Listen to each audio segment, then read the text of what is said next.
tour de chauffe. Nos chroniqueurs se déboutonnent sur le vif. Bien, vous continuez de nous pratiquer. Kakumba, cette question ce matin, est-ce qu'il y a un projet de reconstruction des camps militaires sur la table du CNRD?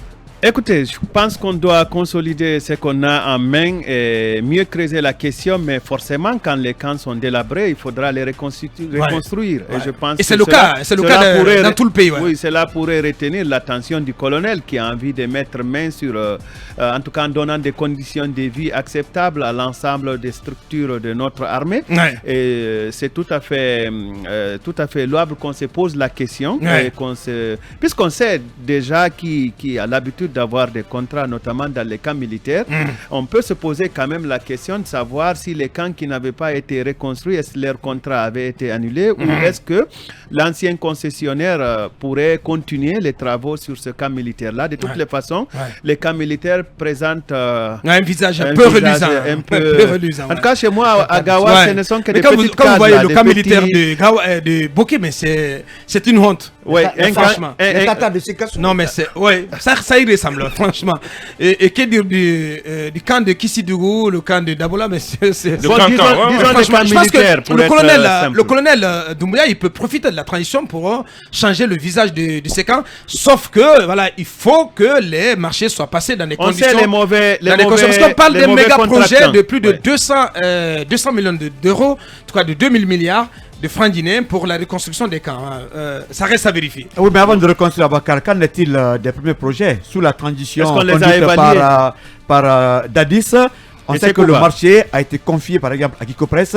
Le cas Alfaya c'est un grand chantier, c'est pas encore terminé. Et pourtant le projet était très bien. Allez à l'école de la gendarmerie de Sonfolia. Mais une grande école qui est là, non achevée, après plus de 10 ans. Qu'est-ce qui s'est passé? On doit nous rendre compte. Et Kikopress avait le marché. Attends, l'argent, la source est tarie ou qu'est-ce qui se passe? Est-ce qu'il y avait un appel d'offres? Non, mais attendez, pendant les 11 ans d'Alpha Condé, on ne s'est pas interrogé ce qui s'est passé par rapport à ces cas. Imaginez même le cas. Mais le régime d'Alpha, c'était l'impunité totale. Oui, mais aujourd'hui, on doit d'abord achever ces travaux, ces chantiers. Le cas Alpha est très grand, mais ces bâtiments sont là délabrés et aujourd'hui, c'est devenu même parfois des coins de prostitution pour les gens du quartier. Oui, non, les clôtures sont complètement. Non, je sais, il y a les jeunes. Oui, bien sûr. Oui, mais en termes de prostitution, c'était même quand le capitaine y siégeait. Non, il y avait des immeubles entiers. Non, aujourd'hui, il y a même des jeunes du quartier. Pas catholiques, on le sait. Non, des jeunes du quartier voisin qui viennent nuitamment rentrer. On parlait quand même du plus grand camp du pays. Non, je sais que ça, je parle pas que c'est abandonné. Il n'y a pas de logement à Conakry. Si vous mettez des villas que vous ne terminez pas, les gens n'ont pas de logement. Mais la nuit, les gens profitent. Allez au Kalfaya. Les jeunes ont aménagé beaucoup d'entrées couchées là-bas pour faire leurs affaires. Mais le camp de Somphonia, l'école de gendarmerie, cette école est grande, bien bâtie. Mais on a du mal à achever les travaux. Pourquoi? Demandons des comptes aujourd'hui à celui qui a eu le marché. C'est très important. Moi, je suis désolé que pendant 11 ans, c'est-à-dire qu'on n'a pas pu faire quelque chose pour terminer ce chantier qui était très appréciable sous Konaté et Dadis. Bien. Manu, là-dessus. Je vais m'intéresser moins au chantier qui avait déjà été lancé. Plutôt, me prononcer sur l'importance évidemment de mettre l'armée dans les meilleures conditions. C'est vrai, quand vous regardez les conditions dans lesquelles nos soldats sont dans les camps en Guinée et que vous voyez les camps dans d'autres pays, évidemment, c'est vraiment c'est la mer qui sépare les deux.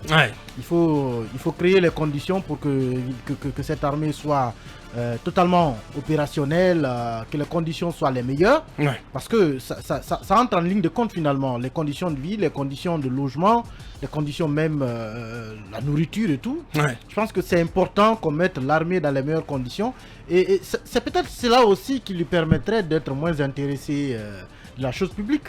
Mais maintenant l'école a soulevé un point qui est important. C'est vrai, au temps de Dadis et de Konaté, il y a eu de vastes chantiers qui ont été lancés. Avant peut-être d'investir encore 2000 milliards dans de nouveaux chantiers, il faut évaluer déjà ce qui a été fait. Est-ce qu'on est redevable à l'opérateur qui a décroché ses marchés et aujourd'hui n'a pas une très bonne question aussi. Les travaux, ou bien est-ce que l'État l'a payé mais il n'a pas exécuté les chantiers? Ce sont des questions qu'il faut se poser. Comprendre d'abord qu'est-ce qu'il a été de ces chantiers avant. Donc auditer les chantiers concernant l'état des camps militaires en 2010. Avant de jeter encore d'autres milliards. Bien, allez-y Mohamed. On parle ce matin des tombeurs du président Alpha Condé. Ce sont les militaires. Ils ont tous adhéré à ce coup d'État, à tort ou à raison. Mais combien d'officiers aujourd'hui en Guinée, le faiseur de roi, ont des immeubles ça et là, ont acheté des hectares? Non, moi je ne vais même pas parler de ces chantiers. Moi je vais parler de leur enrichissement illicite que je ne mets même pas au conditionnel. Les officiers sont là, ils n'ont jamais été inquiétés. On dit non, c'est la grande mieute. La douane, les impôts, comment dire, le Kassamou, la gendarmerie. Combien d'officiers aujourd'hui sont riches plus que des ministres? Mais on n'en parle jamais. On préfère aller traquer des civils pour leur position politique. On dit non, vous êtes enrichi illicitement. Moi je voudrais qu'on fasse un curage d'abord au sein de la grande meute. Qu'on dise oui, tel officier a construit 10 villas, il a été arrêté. Tel officier a été arrêté parce qu'il n'a pas pu justifier 10 milliards sur son compte. Ou parce qu'il est dans la drogue. Ou parce qu'il est dans la drogue. Mais on ne peut pas faire 2 poids 2 mesures. On traque à droite, on libère à gauche. Nos sources nous apprennent qu'il y a beaucoup d'acquisitions immobilières en ce moment. Mais bien sûr. Du côté de la Côte d'Ivoire, notamment à Abidjan. Surtout à Sini. Ouais, bien sûr. Et vous savez, la légèreté avec laquelle les informations circulent, mais il faudrait qu'il soit un peu discret. C'est un conseil. Il faudrait que vous soyez discret dans tout ce que vous faites. Parce qu'après la transition, il faudra aussi auditer le compte de non. Autant ce Kouba Dadi, ça n'a pas été fait. Après le colonel Doumbouya, le président civil doit s'en occuper. Sous ce Kouba, l'argent coule à flot. Selon des sources, ce Kouba c'était un coulage financier à hauteur de 3 000 milliards. Ah ben voilà. Alpha Condé avait parlé. Alpha Condé, c'est 12 000 milliards.